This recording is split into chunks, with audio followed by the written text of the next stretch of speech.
So we talked about some of the similarities and some of the superficial differences between Python and Java. The most important, meaningful difference is the declaration of that variable n at the very top, and in particular what it does to specify its type with this word int. So what's a type? Well, a type is a set of possible values along with the operations that you can perform on those values. Java has a number of types. Some of them are primitive types, and these are actually indicated by a lowercase word. So int is a primitive type that represents integers. Long is a primitive type that represents more integers. So int is limited to roughly plus or minus 2 billion.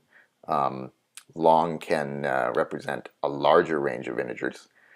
Boolean represents either true or false. Double represents floating point numbers that have a decimal point in them. Char represents single characters. But Java also has object types, and the way you distinguish in Java between primitive type and an object type by convention is it's capitalized. So a capital S string represents a sequence of characters. Capital B big integer represents an integer of arbitrary size, so it can represent the same range of integers that ints and longs can, but it can also get as big as you can hold in the memory that's available to your program. So in that sense, it acts like a number in Python. So those are some of the types that Java has, and in particular some of the values that those types can represent. But another key feature of a type is that a type has operations associated with it. Operations are functions that take inputs and produce outputs, and those inputs and outputs are values of those types. Now, the syntax for operations varies. Some types and some operations are built into the language, and so they use a very familiar syntax, but a very specialized one, like an infix punctuation operator, like a plus b represents the operation that takes an integer a and an integer b and produces an integer. So if we were going to write that in mathematical notation, we would say that there's a function named plus that takes two arguments, an int, and produces an int result. So we do think of this as an operation even though it's built into the language. Another kind of operation that you'll see is a method you can call on an object. So when you're working with these big integers, which are the arbitrary sized integers that Java offers, you can't use this plus operator. Instead, you invoke that function by calling the add method on one of the integers you want to add and passing in the other integer that you want to add. But mathematically, this is effectively the same kind of function as plus was.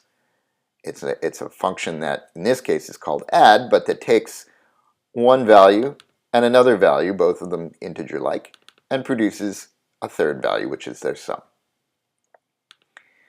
So that's sort of the method way of representing an operation. Then there's a third way, which is as a function, or as a static method is what Java would call them. For example, if you want to use the sign operation, which is defined on floating point numbers, then you would call it by calling math.sign, and you would pass it a double, pass it a value of double, which remember is a floating point number, and it will return a double, and it will compute this trigonometric sign function.